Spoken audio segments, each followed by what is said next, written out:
ये कहानी है रामनगर के गांव की, जो हिमाचल की वादियों के बीच बसा हुआ था। वहाँ ऐसी ठंड पड़ती थी जिसे बर्दाश्त करना हर किसी के बस की बात नहीं थी। सर्दी के मौसम में एक गरीब परिवार का सरवाइव करना तो लगभग नामुमकिन था। और इसी जगह रहता था एक मोची, जिसका नाम गोपी था। ए गंगा, मैं काम पर जा रहा हूँ। चाय तो पीते जाओ। अरे चाह लाओ जल्दी लाओ, आज पहले ही देर हो गई है। पिताजी मैं भी आपके साथ चलूं? अरे तू कहाँ जाएगा रे? मैं तो काम पे जा रहा हूँ। मुझे भी आपकी तरह जूतों की मरम्मत करनी है। हे भगवान, कैसी बातें कर रहा है तू? सारी दुनिया जहान बड़ा आदमी बनने का सपना देखती है और तू अपने बाप की तरह मोची बनना चाहता है। अरे गंगा, ये चंदन अभी छोटा है, उम्र के साथ समझ जाएगा। ठीक है, ये सब तुम्हारी वजह से है। तुम अमीर होते तो ये सब ना होता। वैसे भी सर्दियाँ आ गई हैं, गरीबी का असली मजा तो अब आना शुरू होगा, क्योंकि बर्फबारी शुरू होने लगी है। फिलहाल अब जाओ यहाँ से, इससे पहले कि मुझे और गुस्सा आ जाए। अरे ठीक है बाबा, जा रहा हूँ। गंगा हमेशा गोपी को उसकी गरीबी का ताना देती रहती थी, पर गोपी बहुत सीधा था। वो उससे कुछ नहीं कहता था, लेकिन उसकी दिक्कत बस यहीं तक नहीं थी। वो जब बाहर निकलता था तो उसके साथ उसकी कथित तौर पर छोटी जाति की वजह से भेदभाव भी होता था। जूते चप्पल की मरम्मत करवा लो भाई साहब। ओ राजू, जूते चप्पल की मरम्मत करवा लो। अरे चुप, तेरी हिम्मत कैसे हुई मेरी कोठी के सामने अपना ये सड़ा सा ठेला लगाने की? है बहुत बार मना किया है तुझे, पर तू मानता नहीं है ना। पर मालिक जमींदार ने उसकी एक बात न सुनी और उसका ठेला अपने आदमियों से कहकर छीन लिया। अरे साहब जी दया करो साहब जी दया करो साहब जी। ऐसे मैं क्या कमाऊंगा साहब जी, क्या खाऊंगा साहब जी, दया करो साहब जी। चला जा, वरना तेरी हड्डियां भी तोड़वा दूंगा। बता रहा हूँ। गोपी थके कदमों से घर की ओर चल दिया।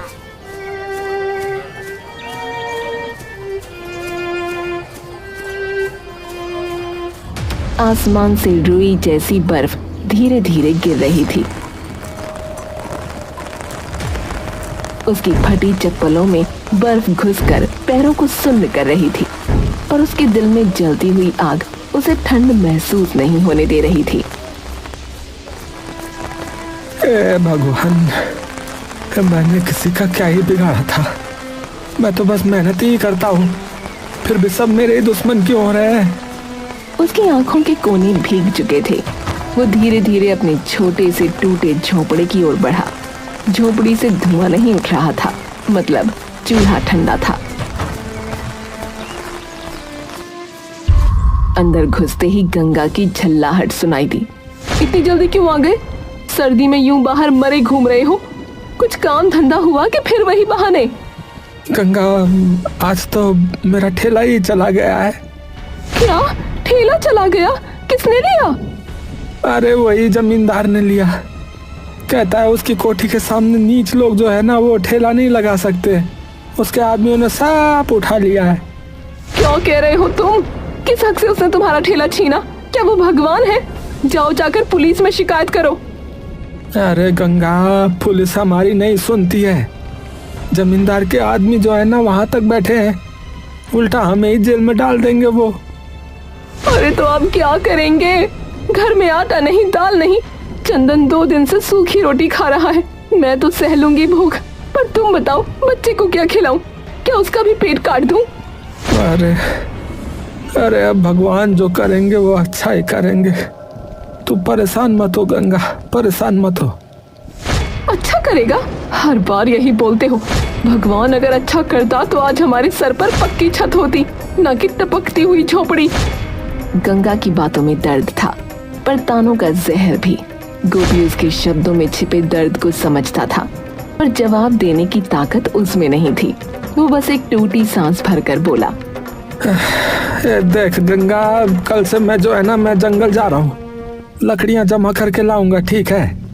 उन्हें बेचेंगे ना तो कुछ पैसे वैसे आ जाए, चूल्हा भी जल जाएगा और शायद जो है 2 वक्त की रोटी भी मिल जाए।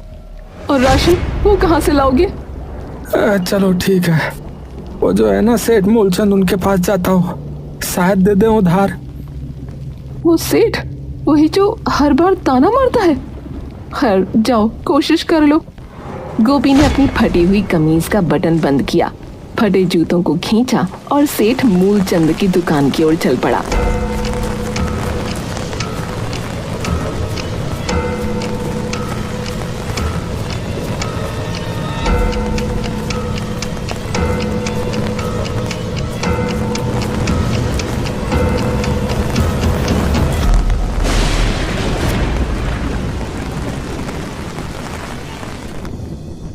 सेठ जी प्रणाम साहब जी। ओहो गोपी मोची, जरा दूर रहकर ही बात कर रहा मुझसे। बोल क्या काम है रे, क्या है? साहब जी वो घर में ना खाने को कुछ ही नहीं है। थोड़ा सा जो है वो राशन वासन मिल जाता तो थोड़ा गुजारा चल जाता है साहब जी। महीने के आखिर में चुका दूंगा साहब। अरे उधार तुम जैसे लोग तो जो है बस भगवान भरोसे रहते हैं रे हैं? लेकिन चलो कोई नहीं कोई नहीं, एक शर्त पे दूंगा। हाँ एक शर्त पे। क्या क्या शर्त है साहब जी? देख ऐसा है, अपना तू घर ना जो है वो मेरे नाम कर चल, बदले में तेरे को फिर जितना राशन चाहिए वो ले जा तू यहाँ से। जब तक जियो, जब तक जो करना है करो, तब तक खाते रहना फिर, ठीक है? घर मेरे नाम कर फिर चल। है घर पर साहब जी वो तो मेरा एकमात्र आसरा है, वो दे दूंगा फिर मैं कहाँ रहूंगा? अरे तू बचेगा तो ही तेरा आसरा तेरे काम आएगा कि नहीं आएगा? है ठंड में मर गया है तो घर की जरूरत किसे पड़ेगी? बोल बोल। एक गोपी सोच ले। हाँ ये मौका जो है ना बार बार नहीं मिलेगा। हाँ सुनहरा मौका है ये। गोपी कुछ देर तक खामोश खड़ा रहा। उसकी आंखों के सामने गंगा और चंदन का चेहरा घूम रहा था। पेट की भूख और जरूरतों का बोझ उसके आत्मसम्मान से भारी पड़ गया। उसने कांपते हाथों से सेठ के कागज पर अंगूठा लगा दिया। ये शाबाश। अब तू जो है ना ये दुकान गोदाम से जो है जितना राशन चाहिए ना उठा ले, ठीक है? ले जा जा। थोड़ी देर बाद गोपी थैला भर राशन लेकर घर लौटा, लेकिन गंगा तो सच्चाई जानते ही तुनक पड़ी। क्या तुमने हमारा घर उसके नाम कर दिया? गोपी तुम्हें समझ नहीं है क्या? वो सेठ बड़ा चालाक आदमी है, वो तुम्हारे सर से छत खींच लेगा। गंगा राशन तो देखो कितना सारा लेके आया हूँ है? चंदन जो है अब भूखा तो नहीं सोएगा, थोड़ा सा बेच देंगे तो पैसों का जो है वो भी इंतजाम हो जाएगा। तुम भरोसा रखो सब ठीक हो जाएगा रे। ठीक? तुम्हें लगता है कुछ ठीक होगा? मुझे लगता है ये सेठ हमें बर्बाद कर देगा। अगले कुछ दिन राशन से घर चल गया।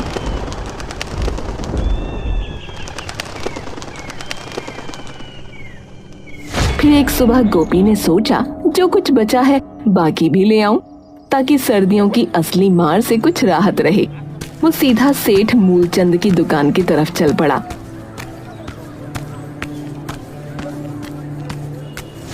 अरे साहब नमस्कार नमस्कार। उस दिन के लिए बहुत आभारी हूँ, आपने राशन दिया। साहब अगर थोड़ा और राशन मिल जाता तो थोड़ा और दया हो जाती, घर में जो है कुछ नहीं बचा है। अरे गोपी आज तो कुछ नहीं है रे मेरे पास। हाँ अरे वो जो ट्रक आ रहा था ना वो रास्ते में कहीं फंस गया है। बल बर्फबारी से रास्ते सारे बंद हो रखे, अब जब आएगा तब ले जाना है। अभी जा तू, अभी कुछ नहीं है, जा।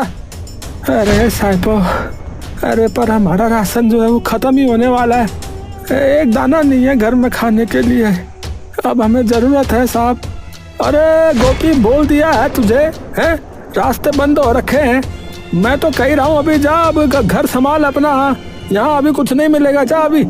गोपी ने दुकान का गोदाम, तख्त, पूरी दुकान, हर कोना देखा।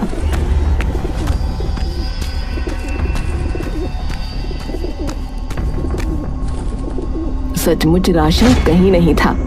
उसकी आंखें झुक गईं। वो उदास और भारी मन से लौट पड़ा।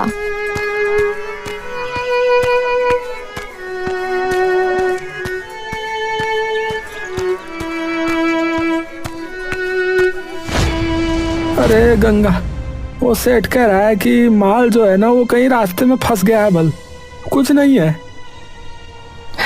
देखा, मैंने कहा था ना तुमसे, वो सेठ कितना चालाक है।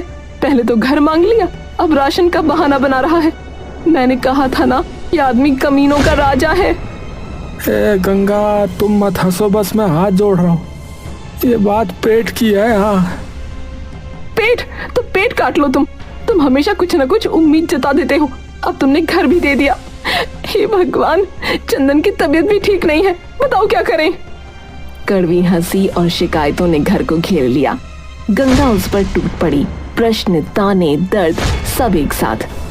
चंदन, जो अपनी छोटी आंखों में बेबसियत लेकर खड़ा था, अचानक रो पड़ा और उसके छोटे छोटे शब्द घर की दीवारों में गूंज गए।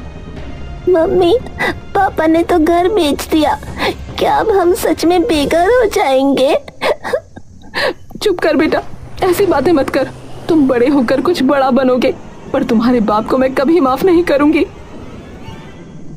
ए गंगा, घर का जो थोड़ा बहुत राशन बचा है उसे आप बेच देते हैं, पैसों से कुछ खाने का इंतजाम कर लेंगे, और जो है ये चंदन की दवाई का भी। जो तुझे सूझता है वही कर ले, मुझे कोई मतलब नहीं रहा अब। तुम तो चाहते ही हो कि हम मर कर जाएं।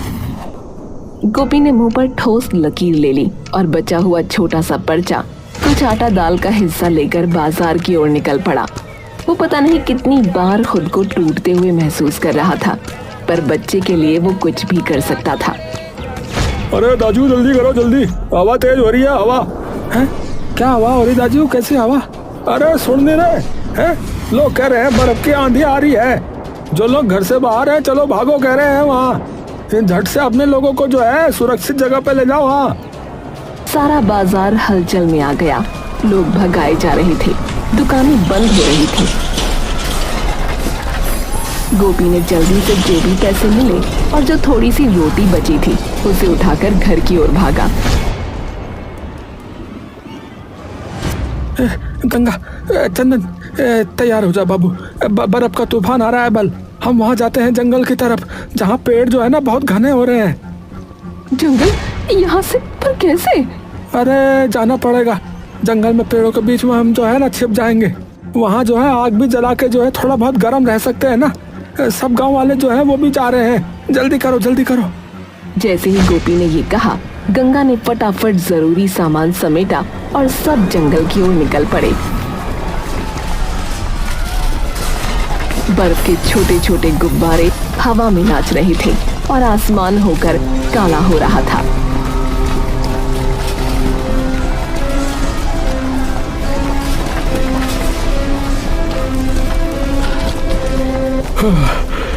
जा, जल्दी चलो रे गोपी। अरे ये पहाड़ की कठिन जिंदगी, बुढ़ापे में सांस चढ़ रही है मेरे को। ओ भगवान, हमारी जिंदगी अचानक ही कितनी नाजुक हो गई। लोगों का छोटा सा काफिला जंगल की ओर बढ़ा। हर किसी के चेहरे पर डर, पर दिल में एक उम्मीद, कहीं तो गर्मी मिल जाएगी। गोपी ने मुड़कर देखा, सब कुछ बर्बाद हो चुका था। वो लोग जंगल में जाकर सो गए।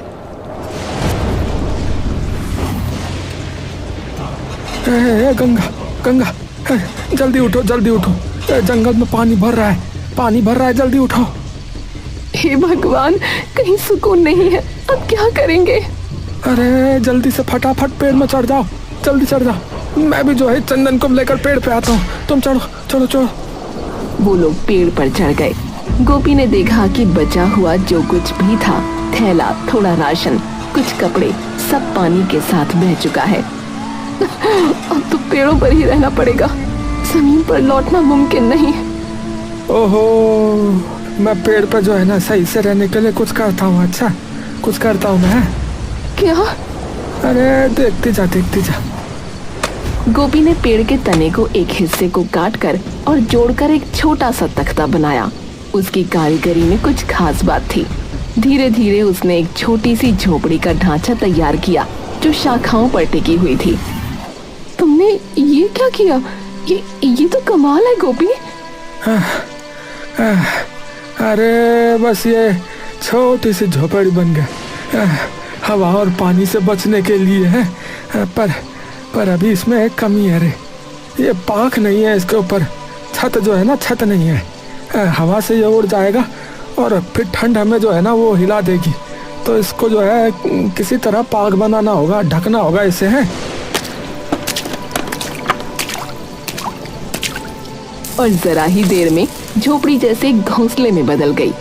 चंदन उसकी कला देखकर ताली बजाने लगा और बाकी लोग भी चकित होकर उसकी तारीफ करने लगे। वाह पापा, आपने तो कमाल कर दिया, मैं बड़ा होकर आपके जैसा बनूंगा। गोपी तो सच में कारीगर है, अगर तू चाहे तो पूरे गांव के लिए ऐसे घर बना सकता है। तभी सेठ मूलचंद भी पेड़ के पास आया। वो झोपड़ी को देखकर थोड़ी देर खामोशी से खड़ा रहा और फिर बोला, अरे ये घर तो बड़ा अच्छा बना है। ऐसा लग रहा है इस पेड़ पे जो घर है ना वो अब मेरा ही होना चाहिए। अरे साहब, अरे ये आपका घर कैसे हो सकता है? अरे कुछ भी तो मत बोलो। गोपी, मैं कह रहा हूँ ना, अरे जो अंगूठा लगाया था ना कॉन्ट्रैक्ट पे, कागज पे अंगूठा नहीं लगाया था तेरा, उसमें लिखा था हाँ जो तेरा घर होगा वो मेरा घर हो जाएगा। हाँ, तुम्हारा असली घर तो तूफान ने बर्बाद कर दिया ना, कर दिया कि नहीं कर दिया बोल? तो अब यही मेरा घर हुआ नहीं हुआ? हुआ नहीं हुआ बोल? कॉन्ट्रैक्ट के जो है मुताबिक हो रहा है ये। हाँ, ये घर जो है तेरे को मुझे देना होगा अब। हाँ। गोपी को आग सी उठी, पर इस बार मोर्चा गंगा ने संभाला। वो बोली, लोभी कहीं के, इस आपदा में भी लोभ नहीं छोड़ता। शर्म आनी चाहिए तुम्हें, क्या तुझ में बिल्कुल इंसानियत नहीं है? अरे शर्म है गोपी, है जिसने करी ना शर्म उसके फूट गए कर्म, समझा? ये कहेगा बड़े बुजुर्ग हमारे। हाँ हाँ। बहस तेज हो गई। सेठ, अगर तुमने हमारे घर पर नजर डाली तो यहीं पानी में डुबा दूंगी तुमको। अरे हाँ, और जैसे तुम फिर मैं चुप ही रहूंगा। है, मैं चुप ही रहूंगा। है, चूड़ियां नहीं पहनी है मैंने। हाँ, चूड़ियां नहीं पहनी है मैंने। चूड़ियां पहनी है और वही तेरे सर पर तोड़ूंगी। अरे बस करो भाग्यवान, अरे चुप हो जा, तू चुप हो जा। ठीक है गोपी, ठीक है, चल मैं तेरा ये घर नहीं लूंगा। हाँ, नहीं लूंगा, मैं तेरा ये घर नहीं ले रहा। पर फिर तुझे जो है ना मुझे भी ऐसा ही घर बना के देना होगा, समझा? समझ गया ना, यही मेरी शर्त है। हाँ। गोपी ने बिना हिचकिचाए सर हिलाया और जोर से कहा, ठीक है, मैं बना के दे दूंगा, ठीक है। पर एक बात जान लो साहब, हाँ, जो इंसान जो है ना आपदा में भी लोभ नहीं छोड़ता है ना, उससे नीच कोई नहीं है। हाँ, वो आज नहीं तो कल पछताता जरूर है। हाँ, देवता उसे ना छोड़ते नहीं है। हाँ, बता रहा हूँ। गोपी, मेरे को ना देवता की धमकी मत देना, बता रहा हूँ। हाँ, ज्ञान मत दे मुझे, चल काम शुरू कर, तेरे जैसे बहुत देखता हूँ मैं। हाँ।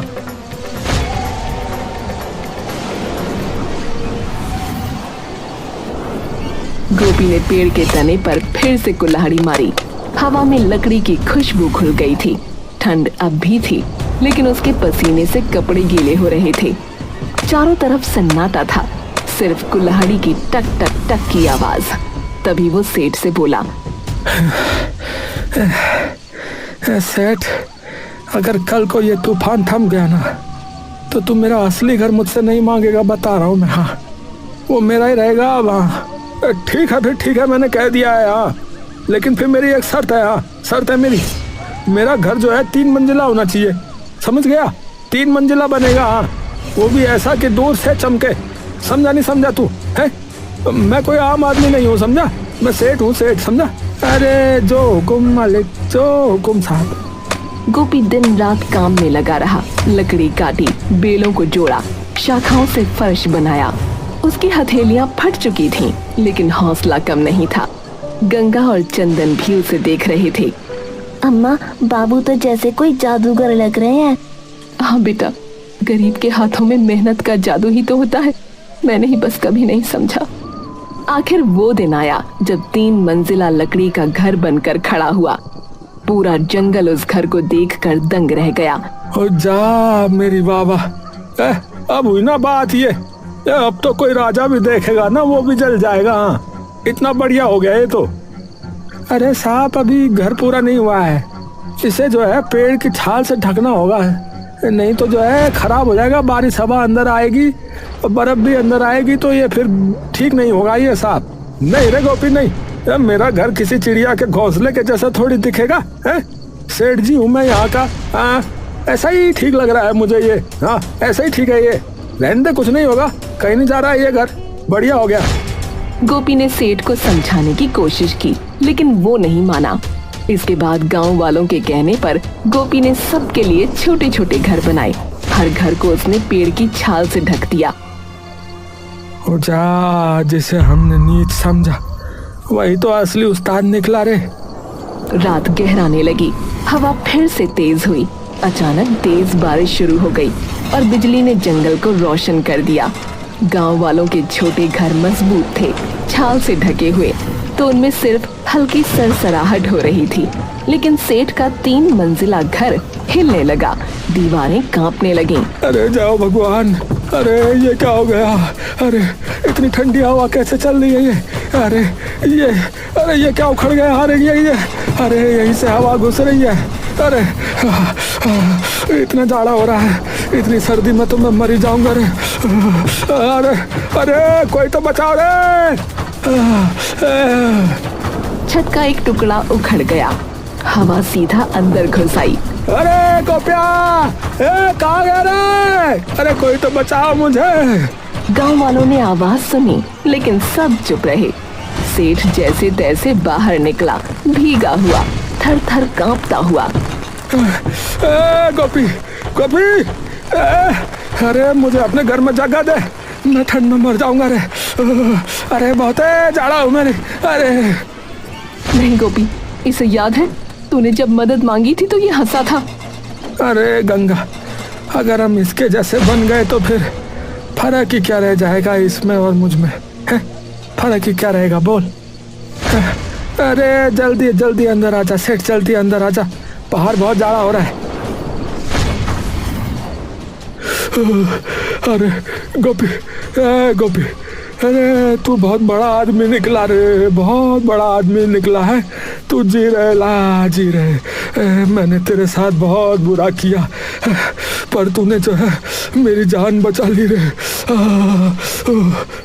अरे देखा गंगा, इसी को कहते हैं भगवान की लीला है। कभी कभी तूफान जो है वो घर को नहीं है बल्कि इंसान को बदलने आते हैं। हाँ समझ गए सेठ जी? हाँ मानते हो ना इस बात को? यही होता है। सेठ की आंखें भर आईं। अब सेठ सुधर चुका था और फिर अगली सुबह से मौसम सुहावना होने लगा और जल्द ही सब अपने गांव वापस लौट गए।